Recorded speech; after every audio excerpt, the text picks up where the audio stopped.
Sunday service in the mountain church halted when Thomas Ainsworth rose from his pew, turning toward the back row. That man beds down with his beasts like a savage. The congregation turned to stare at Robert Hale, who did not flinch. He thinks his filth is piety. He beds down with beasts and calls it home. Robert's jaw tightened, but he said nothing.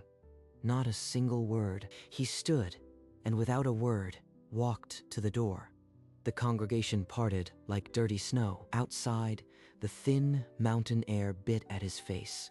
He didn't look back. By nightfall, he was home, leading a frost-dusted cow through his front door. The dog circled, nipping at heels, herding the goats into the warm spill of light. The latch clicked shut.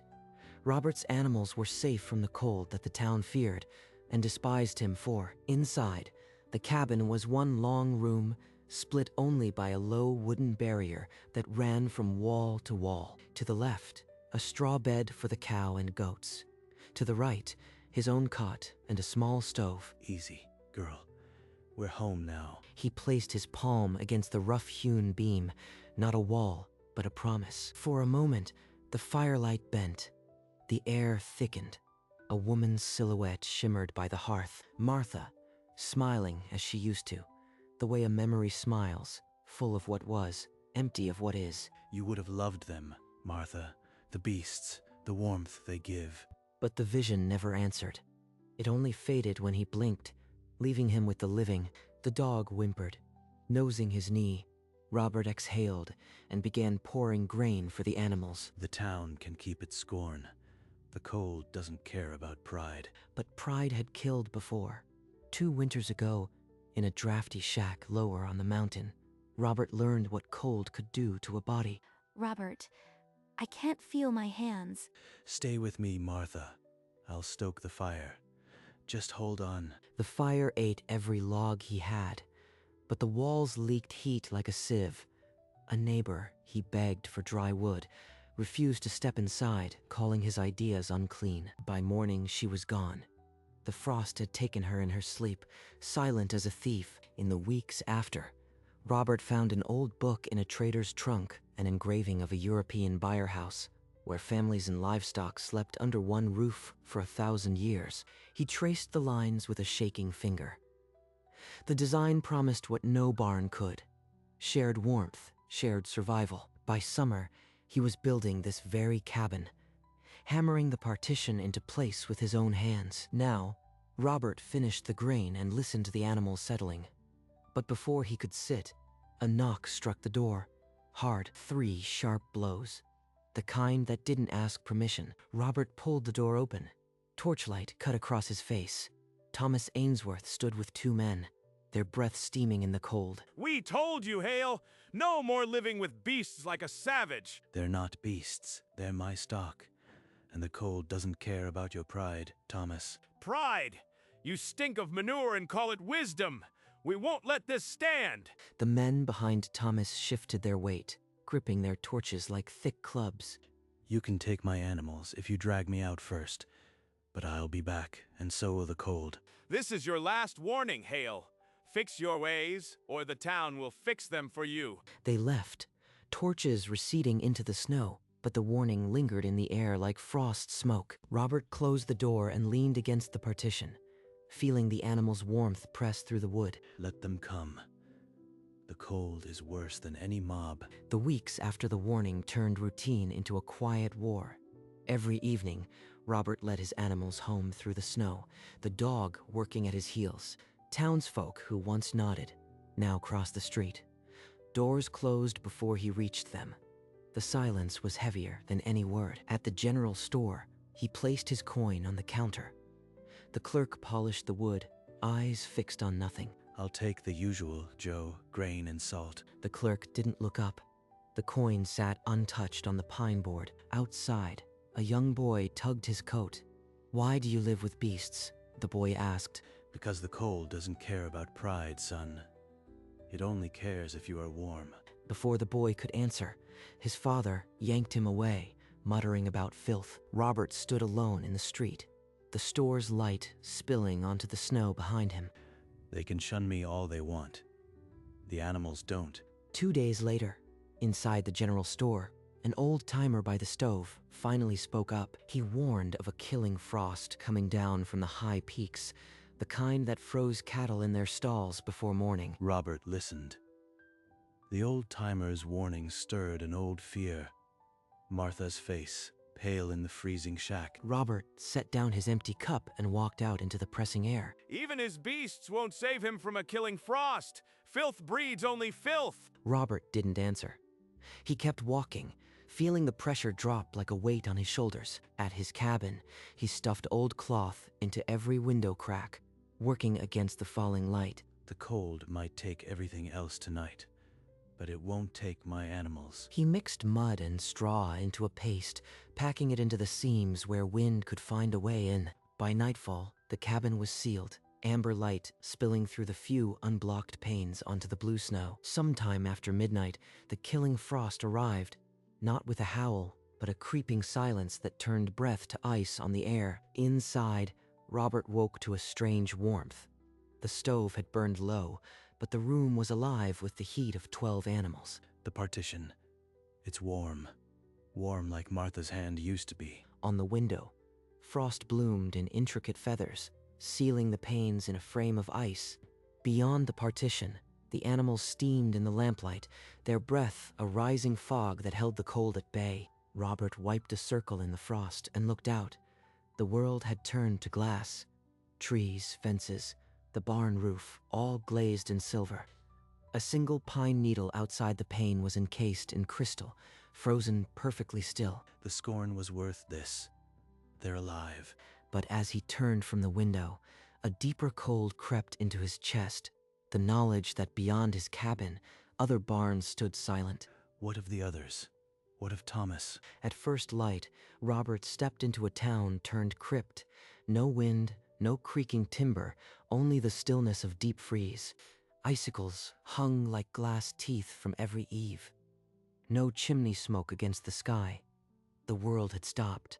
He walked to the Ainsworth Ranch, snow crust shattering under his boots like thin glass. The barn door was sealed shut, ice welding the planks into a single frozen slab. Robert found a pry bar and worked it into the seam. He threw his shoulder until the ice screamed and the door gave way. Inside, the air was still and deathly cold. The herd stood in their stalls, frozen solid where they'd last drawn breath. Not even one. The cattle were statues, mouths frosted shut, eyes like river stones under ice. A terrible stillness held the barn. His barn was a tomb. And mine, the beasts inside, still warm. He stumbled back into the morning, the weight of survival pressing on his chest. He alone had what the town needed now. He shut his own door with hands that barely felt the latch. The animals stirred in the warmth behind the partition, alive and waiting. His root cellar was dug beneath the floorboards, a dark hole he had not thought to check until now. He climbed down, lantern raised. The air was not cold, but moist, a breath of living earth. Then the light found the potatoes. Not a single frost blister. Their skins were firm, soil still damp on the eyes. They are perfect. The moisture from the animals above, it kept the frost from reaching them. He lifted a seed potato, its sprout a tiny white finger pointing upward. Next year's crop, alive. The beasts gave more than warmth. They gave us spring. He understood now what the old engraving meant. The Byre House was not just shelter. It was a promise between man and animal, sealed in shared breath. They mocked me for living with beasts. But we are not just alive. We are the only ones with a tomorrow. He set the basket on the table and waited. Soon, the town would learn the cost of pride. By mid-morning, the news had frozen harder than the ground. Every rancher who went to check their stock returned pale and silent. Thomas Ainsworth finally forced open his own barn doors. The cows stood like monuments. Gone! All of them! 20 years of breeding! Gone! Across the valley, the same scene repeated, barns full of statues, not a breath left. Women wept at their fences. Then a boy pointed to the ridge, where a thin coil of smoke rose clear against the frozen sky. The only fire in the world. Someone whispered a name. Hale. The madman with his beasts, and the whisper became a terrible question. A crowd began to gather, not in anger this time, but in a desperation that trampled pride like snow. They surged through the drifts, faces cracked with frost and fear, until they stood before his door. Robert opened it before they could knock, and the silence that met him was heavier than any storm. Now they come, not to mock, but to beg. Let them understand what they denied. A man's voice cut the silence. How did your beasts live when ours froze solid? They lived because they shared my house. 12 animals give off the heat of a furnace. That warmth kept my cabin above freezing. A murmur rippled through the crowd, wonder mixed with dark distrust. Feel the air. It's warm because they are. That's all it is, heat from living bodies. Some whispered of witchcraft, but others edged forward, peering inside at the low partition. Thomas Ainsworth stood at the front. He did not speak, but his eyes moved from Robert to the animals, and something in his pride cracked. The cold doesn't care about your pride. It only cares about heat, and animals make heat. A woman wept. Robert's jaw tightened, but he gave no promise yet. The crowd teetered between rage and revelation. Robert stood in the threshold, the weight of their need pressing on him. They're starting to see, but seeing is not the same as admitting. A woman's voice cut through the murmuring. Witchcraft. Nothing natural could keep beasts alive in a killing frost. Witchcraft? Number. It's the simplest truth in the world. A living body gives off heat. 6 cows, 4 goats, a horse. They make a furnace. He stepped aside and gestured toward the partition. See for yourselves.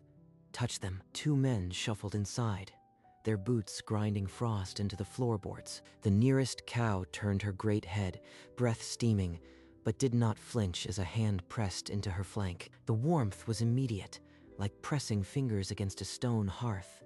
The man pulled back, eyes wide. It's warm, he stammered.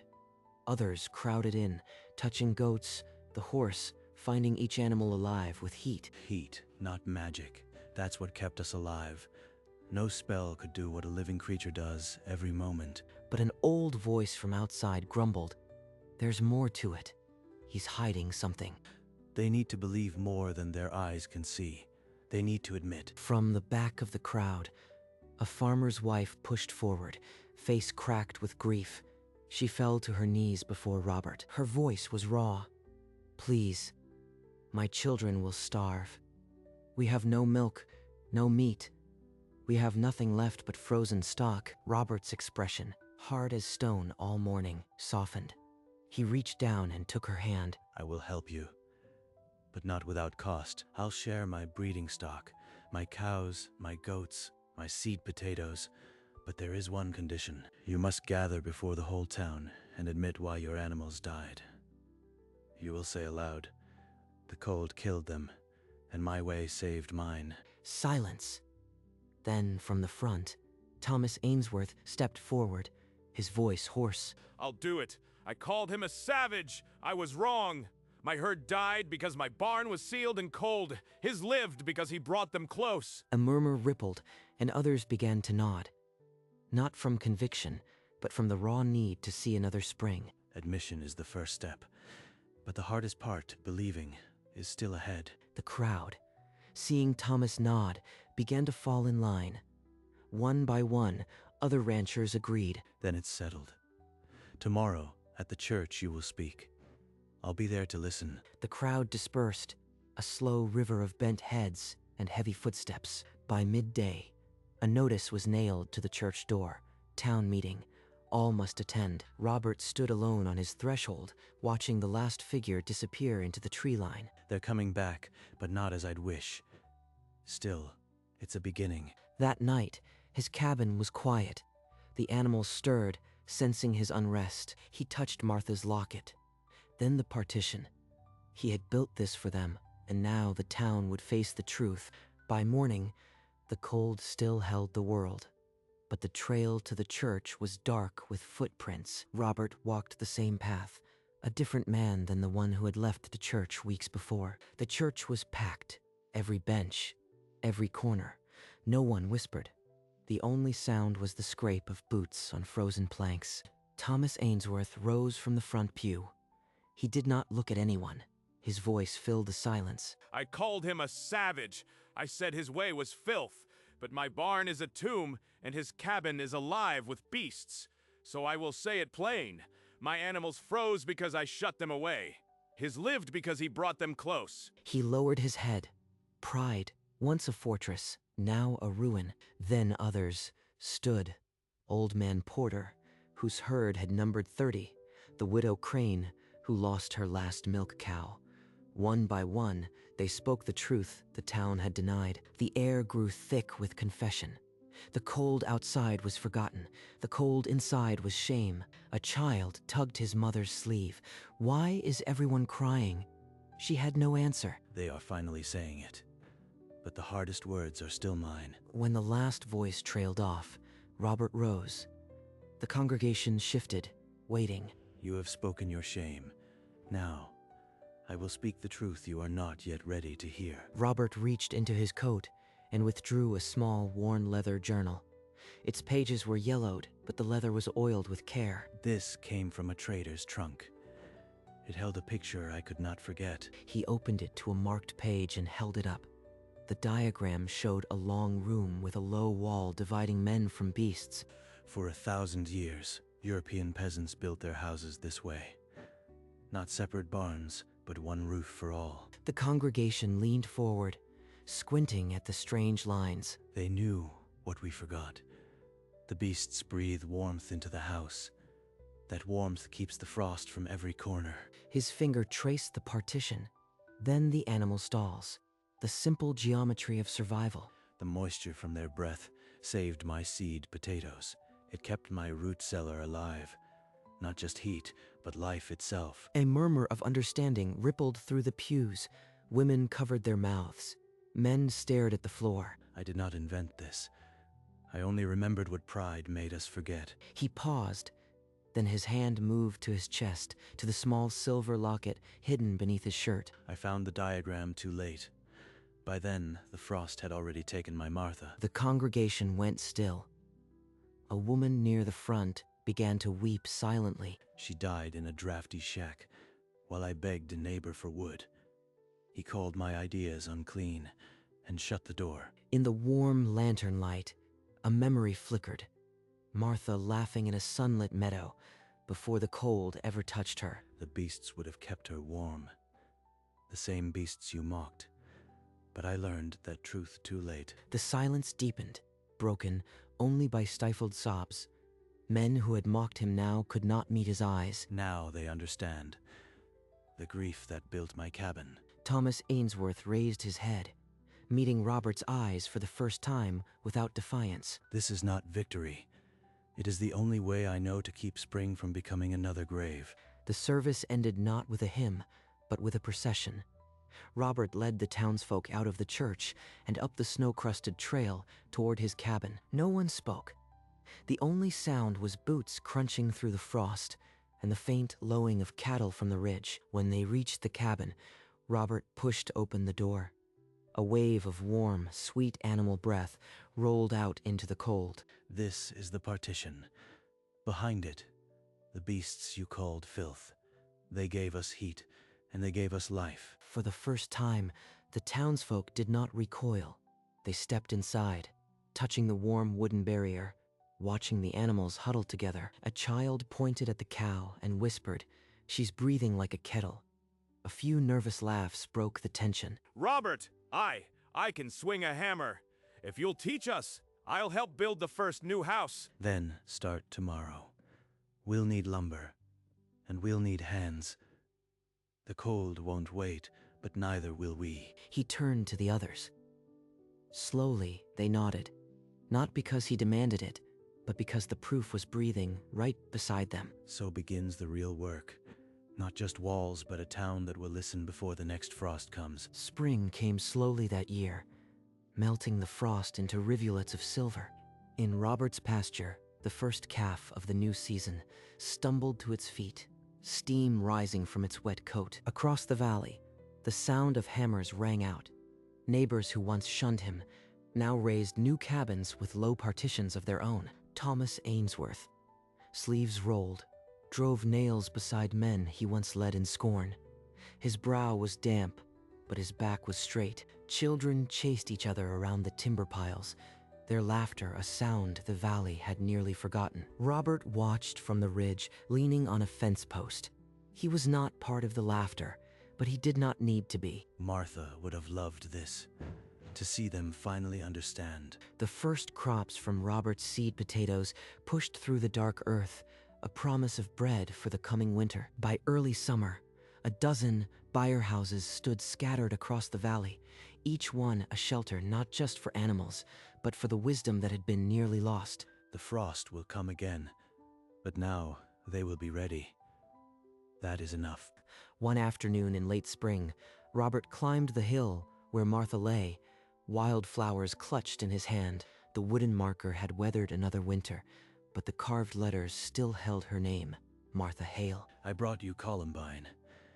You always said they looked like little flames. He pressed the stems into the soft earth, then rested his hand over the locket hidden beneath his shirt. Your death almost broke me. But your memory held me here when they called me mad and filthy. He lifted his eyes to the valley below. A dozen cabins now dotted the green, smoke rising from chimneys, the sound of hammers drifting on the wind. The beasts kept the town alive, but you kept me alive long enough to make them listen. He touched the locket one last time, then let his hand fall. The weight he had carried through winter finally began to lift. They will be ready for the next frost. And I can let go now. The sun warmed his back. He stayed until the shadows grew long, then walked down the hill, leaving the wildflowers to guard her rest. Autumn stripped the leaves, and the first snow of the new winter dusted the valley. But this time, smoke rose from every chimney, and the byre houses glowed with amber light. Inside the Ainsworth's new cabin, children leaned against a cow's warm flank, reading by lantern light. Robert, now gray at the temples, walked the paths that once shunned him, and found nodding heads instead of turned backs. He still slept with his beasts, still touched the locket each night, but the loneliness had softened into something like peace. One evening, he stood at his window, watching the snow settle over the valley. They held the meeting again this year, not to confess, but to prepare. The old-timers tell the new families about the man who lived with beasts. His reflection in the glass was older, but his shoulders no longer carried the weight of the town's scorn. The animals shifted behind the partition, their breath a familiar rhythm. Beyond the frost, the valley lay quiet, not in death, but in the deep, steady breathing of a place that had learned how to survive. Robert stood at his window, palm resting on the frost-rimmed glass. A faint smile crossed his face, not of victory, but of a long, hard peace. Behind him, the low partition hummed with the warmth of sleeping animals. Some lessons are bought with grief, but they keep the living warm. The lamp burned low. Outside, the snow fell without sound, blanketing the valley in white. Across the valley, a dozen cabins glowed with the same amber light, each one a byre house, each one a promise. Good night, Martha. Good night, beasts. And the silence that followed was not empty, but full of breath, of warmth, of a wisdom that would not be forgotten again. The frost would return, but so would the beasts. So would the men who finally remembered how to live. Fade to black.